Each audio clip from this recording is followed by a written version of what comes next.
She spent barely 6 months as Queen of England. Her husband refused to touch her.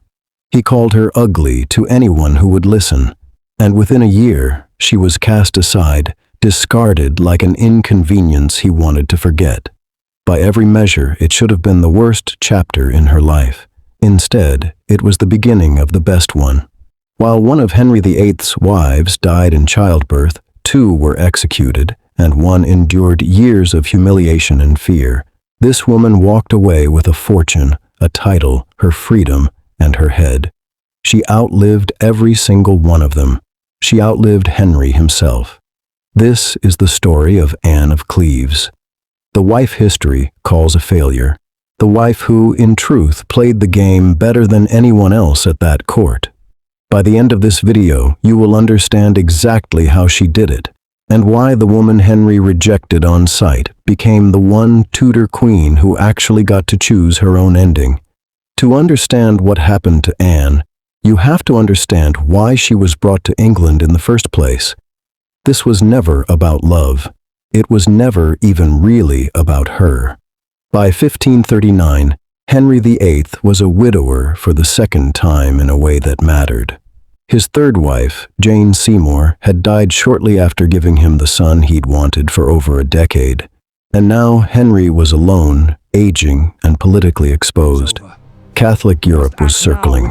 France and the Holy Roman Empire, usually rivals, had just signed a truce with each other, which meant 2 of the most powerful Catholic forces on the continent were suddenly not fighting each other and could turn their attention toward Protestant England instead. Henry needed an ally, and his chief minister, Thomas Cromwell, had an idea: a marriage alliance with the Duchy of Cleves, a Protestant-leaning territory in what is now Western Germany, strategically positioned and diplomatically useful.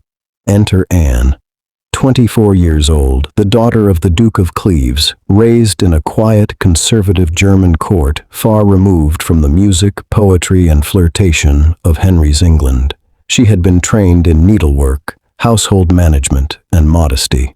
Not in French, not in music, not in the kind of witty court banter that Henry adored. She was, by design, a proper German noblewoman, not a Tudor courtier. Before Henry agreed to marry her, he did something that tells you everything about his priorities. He sent his court painter, Hans Holbein the Younger, to Cleves to paint her portrait. Henry wanted to see what he was getting. Holbein's portrait shows a calm, composed young woman with a gentle, symmetrical face. Henry saw it, approved, and the marriage was arranged. That portrait would later become one of the most infamous paintings in royal history, because when Anne of Cleves finally set foot on English soil, something went catastrophically wrong, and what happened next has been retold, exaggerated, and misunderstood for nearly 500 years. Anne arrived in England on New Year's Day, 1540, landing at Rochester, where she was staying ahead of the formal court reception planned for later. Henry, ever the romantic in his own mind, decided he couldn't wait. He wanted to meet his bride the way knights did in the old chivalric stories he'd grown up reading. He disguised himself as a common messenger, along with a few of his men, and burst into her chambers to surprise her with a kiss, expecting her to recognize her true love instantly, the way it happened in fairy tales. Anne didn't recognize him at all. She had never seen him in person. She had no idea who this strange, heavy-set man in a disguise was, and by most accounts, she reacted with confusion, maybe even alarm, and continued watching a bull-baiting event happening outside her window instead of paying attention to him. Henry was mortified, not because she was cruel or rude, because his fantasy of an instant romantic spark had failed publicly in front of his own courtiers. He left the room, changed into royal attire, and returned to be formally presented as the king.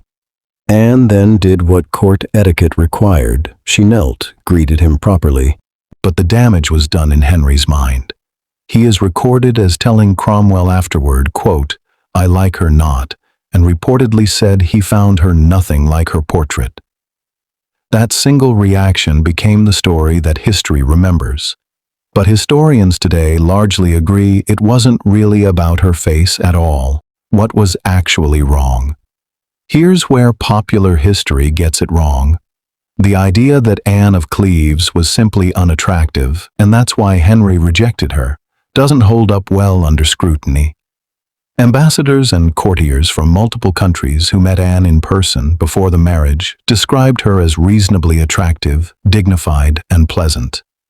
The Holbein portrait, contrary to popular legend, was not later found to be dramatically flattering or inaccurate. Most art historians consider it a fair likeness. So what actually went wrong? Part of it was cultural mismatch. Anne had been raised in a sheltered, conservative German court. She didn't speak English.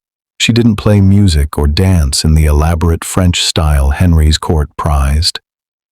She arrived without the polish that Tudor nobility valued, not because she lacked intelligence or grace, but because she'd simply been raised for a completely different kind of court life. Part of it was Henry himself. By 1540, he was nearly 50 years old, overweight, in chronic pain from an old jousting injury, and deeply insecure about his own decline. Psychologically, the failure of that first meeting may have wounded his pride more than it reflected anything about Anne, and part of it was simply politics shifting underneath the marriage. The very alliance Cleves offered was becoming less necessary. The feared coalition between France and the Holy Roman Empire was already fracturing by the time Anne arrived, which meant the urgent diplomatic reason for this marriage was quietly evaporating just as the wedding was happening. Henry went through with the marriage anyway on the 6th of January, 1540, because backing out entirely would have caused a diplomatic embarrassment. But almost immediately, he began looking for a way out. And what Anne did next is the part most people never hear about. Because instead of fighting to stay queen, she made a decision that would make her one of the richest, safest women in England. Within 6 months, Henry moved to end the marriage. The official grounds were non-consummation, along with the claim that Anne had been previously contracted to marry someone else in her youth, which, if true, would have made her marriage to Henry legally invalid from the start. Anne's response to all of this is, frankly, remarkable for the era. She didn't resist. She didn't protest publicly. She didn't plead for her marriage or her crown. She agreed to the annulment. But she agreed on her own terms, and those terms were extraordinary. In exchange for cooperating quietly and without scandal, Anne was granted the title, the King's beloved sister, making her, after the royal family itself, one of the highest-ranking women in England. She was given a substantial annual income, along with several properties, including Richmond Palace and Hever Castle, the very castle that had once belonged to the Boleyn family. She was permitted to remain in England, live independently, and was welcomed at court for royal events for the rest of her life. Think about what this actually meant. At a moment when refusing the king could get you executed, Anne negotiated her way into wealth, safety, and status, all without ever losing her head, her freedom, or her dignity. Cromwell, the man who arranged the marriage in the first place, wasn't nearly as fortunate. Henry, embarrassed by the entire episode, had him arrested and executed within weeks. Anne walked away untouched. BHT maintained a respectful, even warm relationship with Henry himself, and was reportedly on good terms with his children, particularly Princess Mary, later Mary I, and young Elizabeth, the future Elizabeth I. She was present at court for major events, including attending the coronation ceremonies of later reigns, and by all surviving accounts, she was well liked by the English public, who saw her as dignified and unfairly treated by the king. Consider the fates of the other 5 wives. Catherine of Aragon, humiliated and pushed aside, dying in isolation. Anne Boleyn, executed. Jane Seymour, dead from complications after childbirth. Catherine Howard, executed at just 19. Catherine Parr, who survived Henry but died young after childbirth in her next marriage.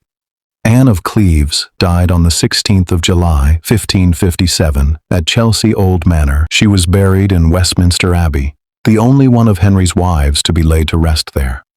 To this day, her tomb remains inside the abbey, a quiet, permanent marker of a woman who many assumed history would forget. There's an old rhyme children in England still learn to remember Henry's 6 wives: divorced, beheaded, died, divorced, beheaded, survived. Anne of Cleves is that first divorced, the one people breeze past to get to the more dramatic stories. But look closer, and her chapter might be the smartest one in the entire story. She was brought to a foreign country, rejected within days by a man twice her size and 3 times as dangerous, and instead of becoming another cautionary tale, she negotiated her way into becoming one of the wealthiest, most independent women in Tudor England. She wasn't the wife who lost Henry's heart. She was the wife who understood, better than any of the others, that surviving him was the only victory that ever really mattered.